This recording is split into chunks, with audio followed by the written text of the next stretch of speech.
Hi guys, just thought I'd check in because I haven't checked in for quite a few weeks now, and I just wanted to fill you in on what's been going on. And I've had the weirdest month ever. I'll keep it short because I just wanted to talk to you about this, or tell you about this, simply because we're all on this journey together. But I think we all know that weight loss, or changing our eating habits, or changing our lifestyle, which all kind of come together, do have big emotional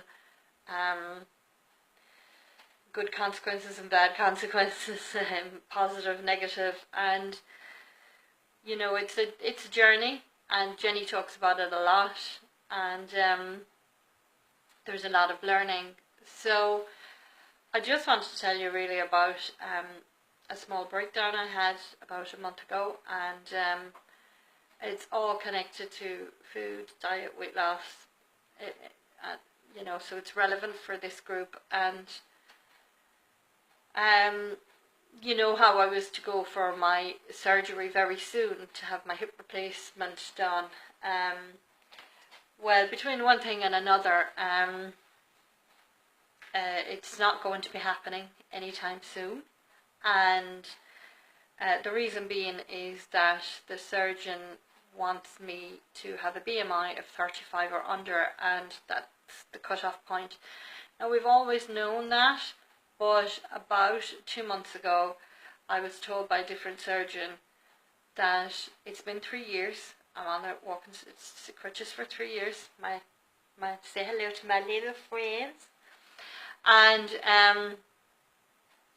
that regardless of struggling with the weight loss, which I now have a handle on because I've discovered that I'm pre-diabetic, and I'm working a ketogenic type diet where I'm not having any sugars or carbs, or very low sugar and carbs, and lots of protein and healthy fats.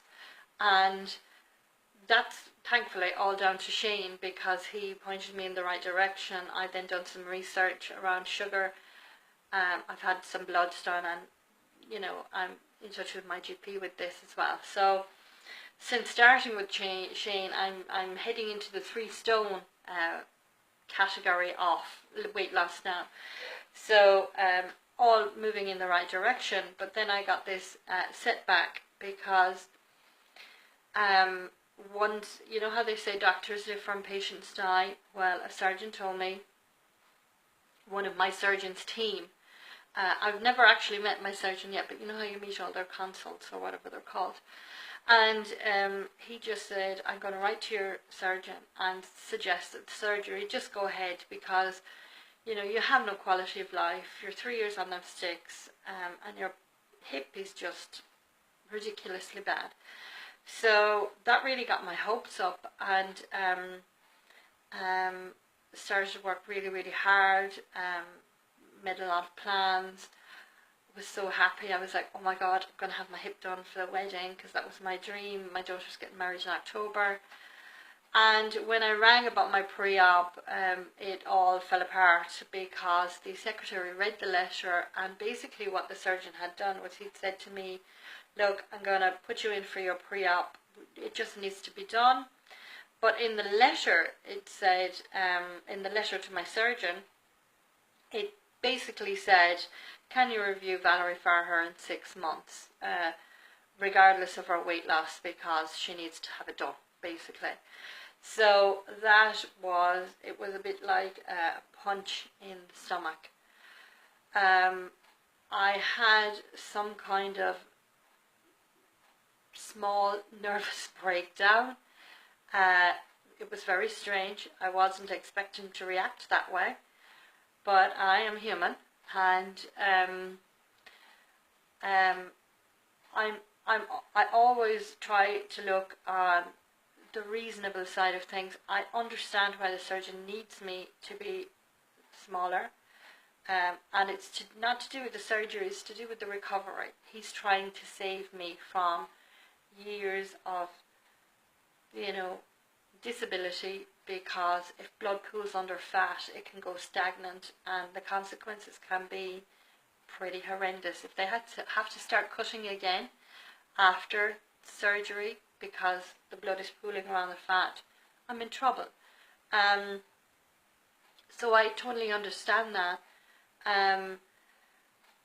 But I was devastated at the thoughts of then having to get to what the surgeon wanted me to be, which is 13 stone. Because if my BMI is 35 or under, I have to weigh about 13 stone. And for me, that's about another 7 stone.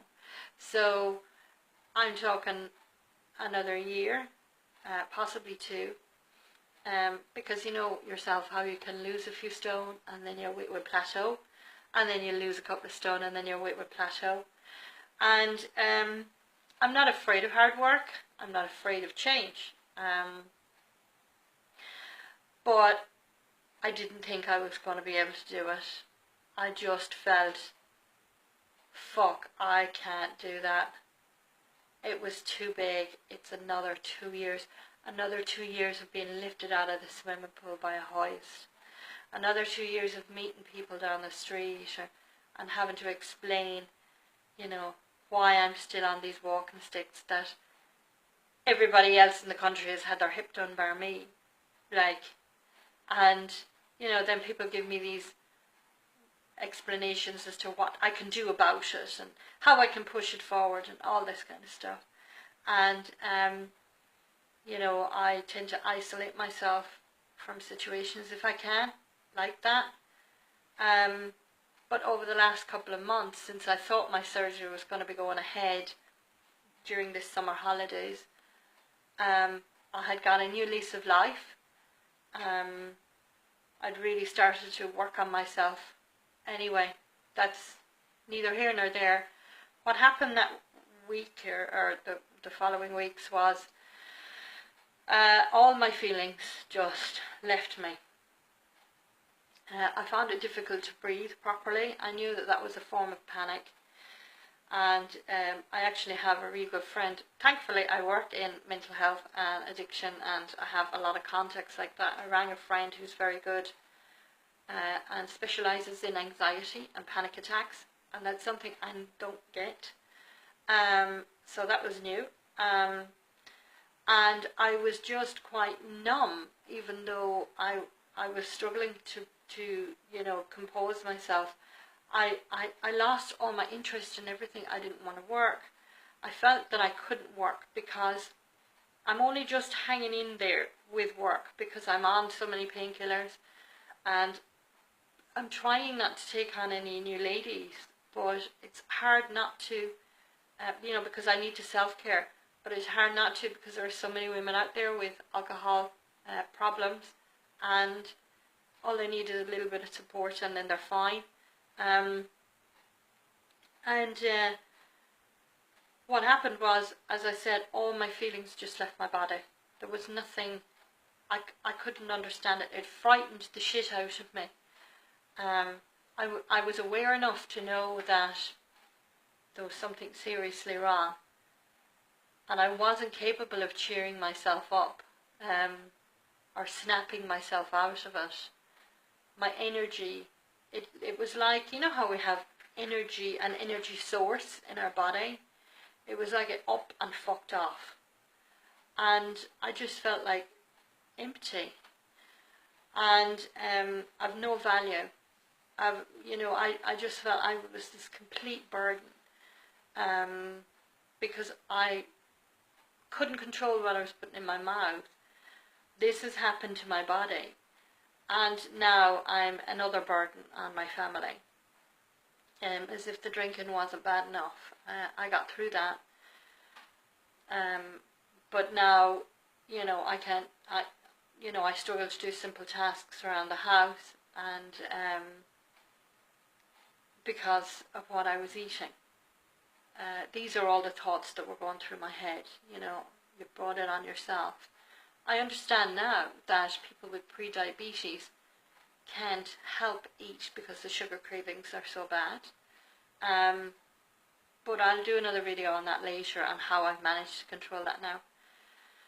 So I wasn't really sure what to do. It frightened the fuck out of my family, sorry for the swearing, but they were in and out like bloody flies watching me,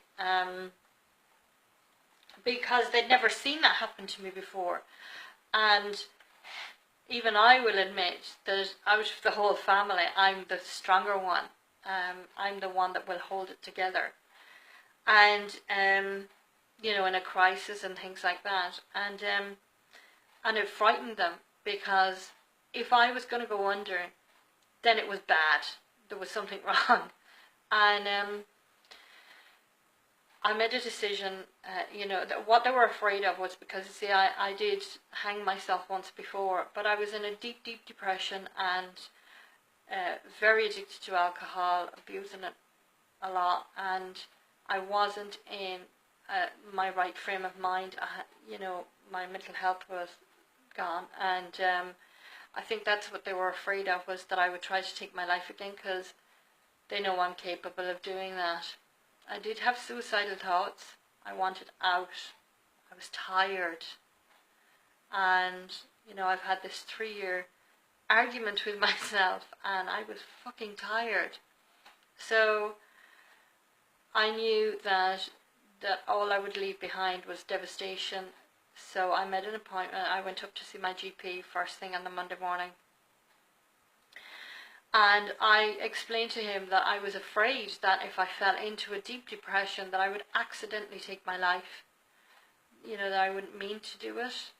And I know, because I work in mental health and addiction, I know that psychotic breaks can happen. And sometimes when people are pushed to the limit and not getting the right support, they can break. And I am a human being too, and I can break. And my GP has worked with the surgeon, and also he asked me if I would like to touch base with the mental health services in Ballinrobe, which I said I would. I seen them yesterday. I've been feeling much better. I have to say, I've been feeling much better, more positive. The weight is still coming off. Shane won't let me give up. My personal trainer, Shane, won't let me give up. It's just not on his agenda at all. And which is a good thing. And I've slowly but surely started to get that hope back again. I'm seeing the surgical team as well next week, and the mental health services are just going to keep an eye on me and give me the support that I need to help me get to where I need to be, because it's a big again, you know, it's another huge challenge. 7 stone is a lot of weight to lose. I have a feeling they'll do it before I hit 13 stone. I just have this feeling, you know, I think something will happen sooner rather than later. And that feeling only came the last couple of days. So that's a good thing. Anyway, I just wanted to let you know that, and that I'm doing much better. And that I will keep you informed. I will be okay. And I'll make another video in a couple of days. I'm over the worst of it. Like I said, Shane has been helping me through it, and my family. I think today is probably the first day I've been left on my own, you know, without phone calls, and kids coming to see me, which is fucking freaky, because they live their own lives, they do their own thing, you know, and which is good, because everybody has to live their life. Anyway, I shall leave it at that. Thanks for listening. Again, I'm doing much better, and if anybody has a question for me, I'd be happy to answer. You know, if you've gone through something similar, or you're feeling that you're not going to make it, I know how it feels. So I shall talk to you soon. Bye, guys.